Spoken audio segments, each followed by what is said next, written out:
आज आपण चण्याचे ड्रायफ्रूट्स घालून लाडू बनवणार आहोत। अतिशय पौष्टिक, फायबर, कॅल्शियमने युक्त असे हे लाडू आहेत।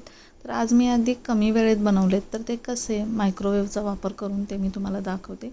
तर इथे मी मायक्रोवेव्हच्या भांड्यामध्ये 1 चमचा तूप घालून 10 सेकंद ते मायक्रोवेव्ह केलेला आहे।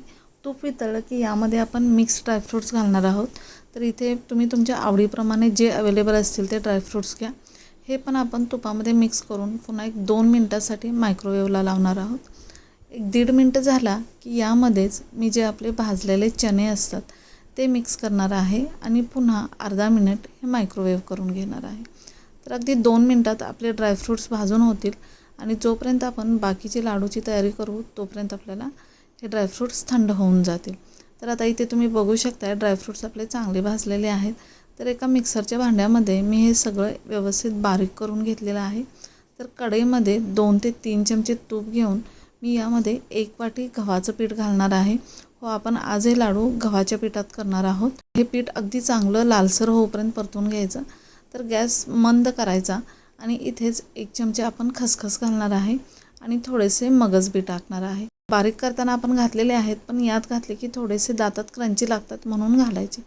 तर आता हे जे आपण सगळं पीठ बारीक करून घेतलं होतं चण्याचं आणि ड्रायफ्रूट्सचं ते याच पिठामध्ये मिक्स करणार आहे आणि थोडं परतून घेणार आहे।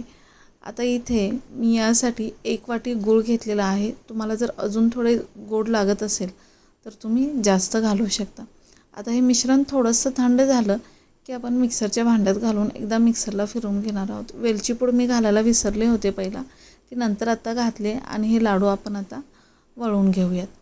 तर इथे तुम्ही बघू शकता पीठ हातामध्ये पकडले की त्याची मूद तयार होते। असं जर होत असेल तर लाडू वळायला घ्यायचे, नाहीतर तुम्ही पीठ सैलसर असेल तर त्यामध्ये एखादा चमचा गरम तूप घालून लाडू वळायला घेऊ शकता।